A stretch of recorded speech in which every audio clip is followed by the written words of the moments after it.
Olá para você, está começando o conteúdo extra desta semana, aliás, deste mês, esse mês festivo. A gente vai entrar numa série de reportagens. Hoje eu tenho o prazer de receber lá da minha, vamos dizer assim, minha cidade onde eu fui criada, Pouso Alegre, Nayara Andere. Ela é jornalista. Eu vi aqui, eu vou puxar a ficha dela. Ela é produtora, apresentadora, mestre de cerimônia, locutora. Nayara, obrigado por ter aceito o convite. Você cobra o escanteio e vai para a área cabecear, é mais ou menos isso? Mais ou menos isso. Muito obrigada. Para mim é um prazer, né, estar abrindo aqui a série de entrevistas agora do Mês da Mulher para a Webzone. Muito obrigada. Foi um prazer ter te conhecido, né, num dos meus trabalhos aqui no ano passado, na nossa cidade, que é algo além do jornalismo que a gente tem em comum também. Ô, Nayara, como é que foi a sua carreira, as suas, vamos dizer assim, as suas expectativas antes de ser jornalista e depois quando entrou na profissão? Eu comecei a pensar no jornalismo no último ano do ensino médio, quando, por conta da forma de escrita, de falar, né, muitas pessoas falavam, nossa, o seu jeito é muito legal, a forma de você se expressar. E foi uma tia minha, até que faleceu no ano passado, a tia Beth, e ela que me alertou, ela falou assim, você nunca pensou, ela na época falava assim, você é comentarista ou âncora, ela falava na época do Alexandre Garcia, né, que isso era quando eu tinha lá meus 17 anos quando ele ainda estava na Globo. Ela deu como referência, e daí daquilo veio o start. Tipo assim, não só pela referência, né, que ela falou em relação a isso, mas de pensar na profissão, era algo que eu até então não tinha pensado. Ainda não sabia o que eu ia fazer. Eu foquei nisso, fiz vestibular, passei, entrei com 17 anos na faculdade de jornalismo, aqui em Pouso Alegre mesmo, na Univaz, e aí de lá para cá começaram a surgir as experiências, né, que a gente tem por meio da universidade. Foi um professor meu de rádio jornalismo, professor Artem, que no terceiro ano de faculdade ele fez uma oficina em uma rádio aqui de Pouso Alegre, a Difusora, é a segunda rádio mais antiga da cidade, onde daí eu descobri que eu gostava, além do jornalismo, do rádio. E a gente fez esse período de oficina durante 6 meses. Eu falo que ele foi a pessoa que mostrou para mim o potencial que eu tinha, algo que eu não conhecia, porque ele pegou uma apostila, na época que ele trazia de grandes rádios, né, para a gente de exemplo, e quando ele pediu para eu fazer a primeira leitura, o pessoal parou e olhou, por conta né, da voz, né, que naquela época ainda impostava, hoje a gente sabe que não se usa, mas aí foi daí que eu comecei a tomar uma paixão muito grande. De lá para cá, eu fiz, no último ano de faculdade, o projeto de extensão, e lá na mesma emissora, onde passaram grandes jornalistas formados aqui no nosso sul de Minas para outros locais, e aí eu não parei mais. Mas foi nessa época que eu me lembro que eu tive a certeza que era aquilo que eu queria. E a gente aqui na faculdade teve muitos bons professores, né? Teve o Carlos Zanotti, que ele também, na região de Campinas, passou por Folha de São Paulo, entre outros jornais, que nos serviram de grandes exemplos. Então, assim, além das inspirações, que eu sei que a gente ainda vai falar sobre isso, a gente teve inspirações dentro da faculdade. E uma amiga, na época da faculdade ainda, ela trancou a matrícula aqui, foi para São Paulo. Ela se chama Fabiana Ribeiro, hoje ela é a voz oficial do SBT, ela é de Jesuânia, aqui no sul de Minas. Ela me chamou para trabalhar no rádio, mas na época não como, não, como locutora, não como jornalista. Eu assumi o lugar dela na Band, e aí, nesse momento, começou a minha carreira no rádio. Porque quando eu saí da faculdade, a gente sabe que as pessoas querem experiência em carteira, né? E eu tinha 6 meses de projeto de extensão. Então, eu não consegui emprego tão rápido na área. Eu trabalhei por muitos anos, são cerca de 20 anos aí de trajetória, em TV, em rádio, com apresentação de programas, produção, jornalismo, como você falou, mestre de cerimônias também, muitos trabalhos voltados à área de comunicação, mas o jornalismo mesmo foi no Vale da Eletrônica, como muita gente conhece aqui, o município de Santa Rita do Sapucaí, que eu acabei assumindo pela primeira vez o posto, aí sim, como jornalista contratada. Eu já trabalhava lá na D2 como radialista, como locutora, e aí fui para o jornalismo simultaneamente, né? E a gente sabe que na área de comunicação muitas vezes tem que ter 2 empregos ou mais. E aí, nessa época, eu trabalhei na difusora e voltei depois para a difusora de Pouso Alegre, que foi onde eu comecei lá na época do projeto de extensão. Trabalhei também como jornalista e de lá eu fui para o Terra do Mandu, que é onde eu estou hoje. Mas muito rápido assim, mas é muita experiência adquirida ao longo desses anos. A gente acha na prática que é uma coisa, né, Eduardo? A faculdade, a gente tem vários ideais, e a gente fala muito sobre imparcialidade, mas você vai ver depois com outros colegas de profissão que muitos meios não permitem isso, que ainda há um coronelismo em vários veículos de comunicação, principalmente no interior. Eu tive a oportunidade de trabalhar com liberdade do jornalista exercer sua profissão nesses veículos pelos quais, né, eu passei ao longo da carreira. E isso eu acho assim algo raro, que a gente tem que dar valor quando a gente não tem o nosso dever de jornalista cerceado, né, seja pela opinião pública, que às vezes influencia os veículos, quanto também pelo próprio veículo onde a gente trabalha. E os desafios que você enfrentou na carreira, nesse período de 20 anos? São assim, vamos colocar mais aqui no jornalismo, né? É um meio onde a gente via, naquela época que eu formei, como eu falei, né, vamos colocar aí lá pelos início dos anos 2000, muitas mulheres em grandes veículos, mas a gente não via representatividade tanto de gênero, de raças, tanto que a gente vê hoje pessoas negras à frente de grandes jornais, coisas que a gente não via antes. Então, acho que essa diversidade que era necessária existir ainda não existia. Hoje a gente já vê com mais facilidade. E isso inclui a dificuldade de se entrar no mercado de trabalho, né?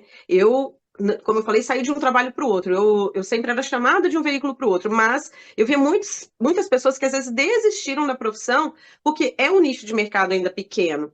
De tantas pessoas, mais de 20 pessoas formadas na mesma turma, poucos são os que exercem, seja a área de assessoria, jornalismo em rádio, TV, online, impresso, hoje em dia. Então, acho que assim, essa é a abertura, é a oportunidade que lá no início da carreira, como tantas outras, a gente vê que são difíceis de acontecer, essas aberturas, mas no jornalismo eu acho que é um meio mais fechado. Uma outra coisa que a gente vê é a questão da falta de valorização do profissional. Né? Eu falo por conta dos veículos muitas vezes não tratarem piso e tudo mais, então as pessoas precisam do valor para se sustentar, né, para sustentar suas famílias. Eu, na época de faculdade, eu fiquei grávida no último ano. Então, eu tive a minha pequenininha, né, que hoje já tá vai fazer 19. Para mim, essa dificuldade também foi grande. Por isso que eu falei de ter que estar em mais de um veículo, às vezes trabalhar em 3 locais ao mesmo tempo. Agora, eu falo assim, graças a Deus, aqui no sul de Minas, apesar da gente ver muita gente pensar assim, mas você vai trabalhar em tal veículo, em tal cidade? Para quem não conhece Pouso Alegre, é a segunda maior cidade aqui da nossa região sul-mineira. É um polo aí, a gente fala de localização geográfica, então atrai muitas empresas multinacionais, grandes estão aqui, mas uma dificuldade que a gente vê é da questão da informação, às vezes, no que as pessoas acham. Só que com o tempo, principalmente quando você vai adquirindo uma certa experiência, as pessoas vão conhecendo o seu nome, isso já vai ficando mais fácil.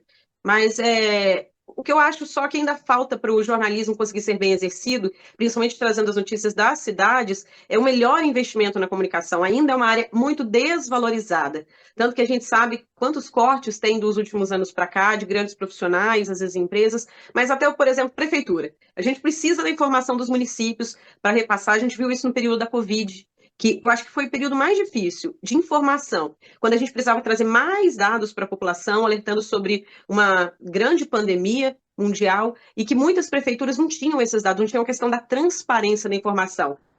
E, por outro lado, muitas não investem na comunicação para trazer assessores que possam fornecer dados, fontes, né, relevantes e que têm que ser trazidos para a comunidade. Acho que é muita coisa que a gente vê ao longo da carreira, mas se for para colocar um período de maior dificuldade de lidar com a informação, foi esse, onde a gente viu também o maior índice de fake news.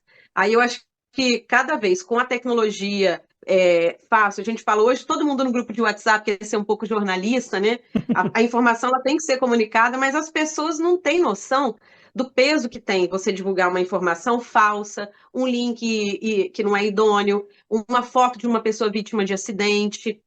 Então, eu acho que assim, a questão da transparência, por um lado, das fontes, mas a dificuldade da gente de tentar esclarecer e ainda cobrar que a sociedade tenha consciência sobre as consequências das fake news, que elas podem muitas vezes até tirar vidas, né? Você também faz o pessoal que está nos acompanhando nesta série de reportagens. Hoje é dia 7 de março, amanhã é Dia Internacional da Mulher. Duas perguntas para a gente encaminhar para o encerramento, Nayara, e agradecer mais uma vez. Primeiro, o que você vê o papel da mulher, a importância na comunicação? E você também é responsável pela locução do estádio do Mandu, né, o Manduzão aí em Pouso Alegre. Como é que foi essa Uhum. experiência também para você? O papel da mulher, eu falo assim, eu tenho muitos homens, muitas mulheres, a gente fala de pessoas trans, todos os gêneros que a gente admira, né? Mas, assim, a gente vê grandes jornalistas que fizeram história. Vou dar um exemplo aqui da jornalista que eu tanto admirei, que ela já é falecida, mas é uma referência no Brasil e no exterior, Glória Maria. Né? Então, assim, foram pessoas preponderantes para trazer informação, eu falo, às vezes, do olhar diferenciado.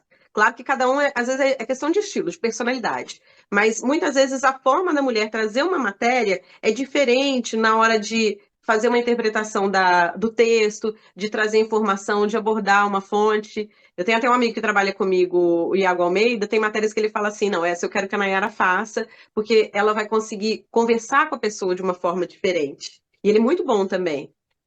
Mas, assim, às vezes é o estilo, né, de cada um.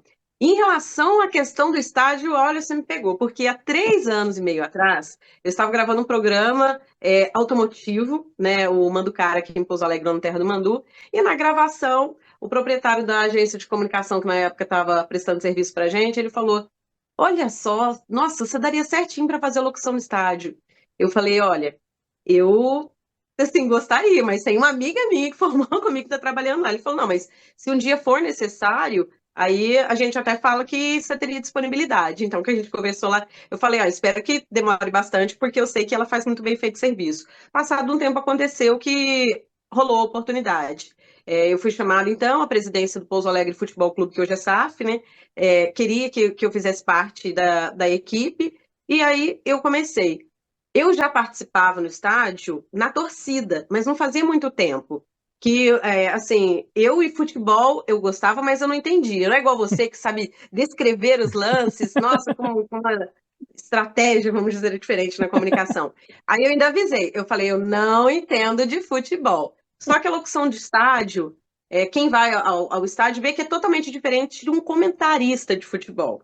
Então, são assuntos pontuais, né? Informações que têm que ser trazidas ali, o público na hora, a questão das substituições, cartões, acréscimos, minutos de silêncio, chamar também patrocinadores, né?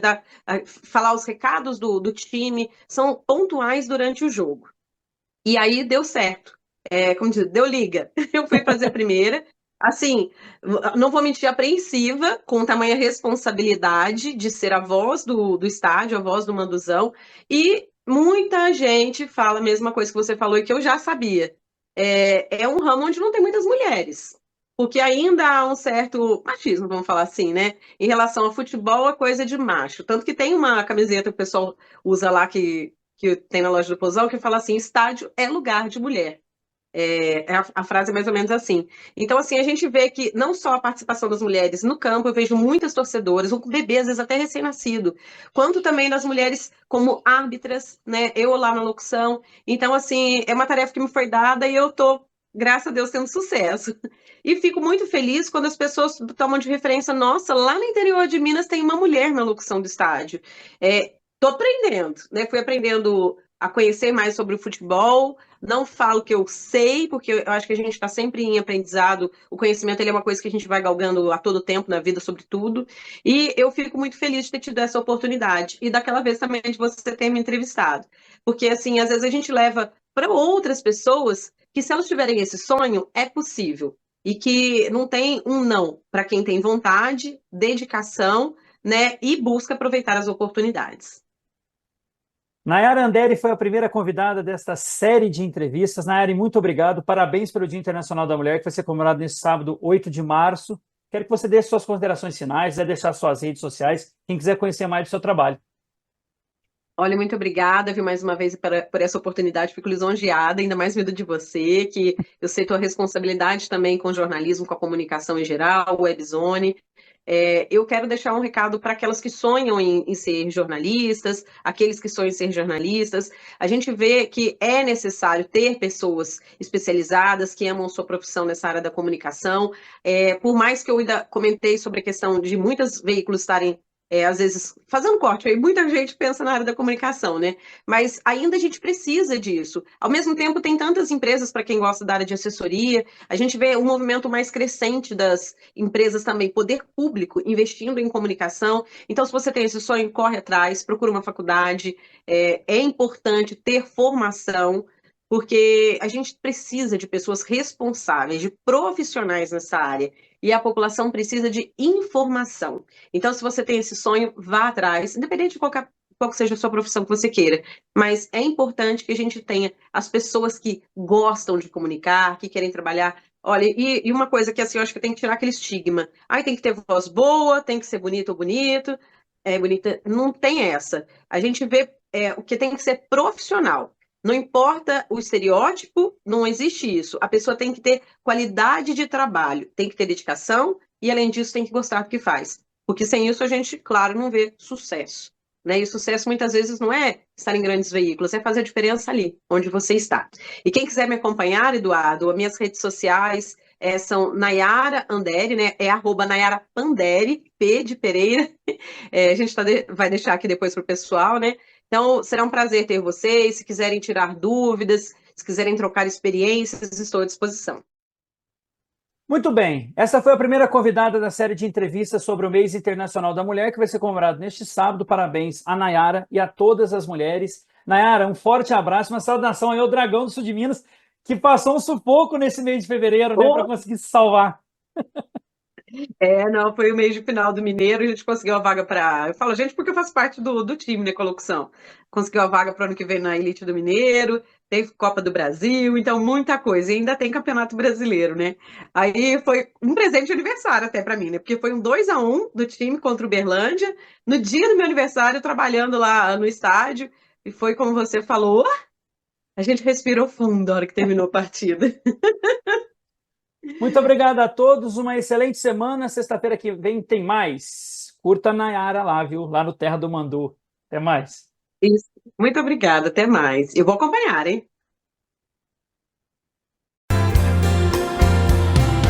Dizem que a mulher é sexo frágil, acho que mentira absurda. Vejam como é forte a que eu conheço, sua sapiência não tem preço.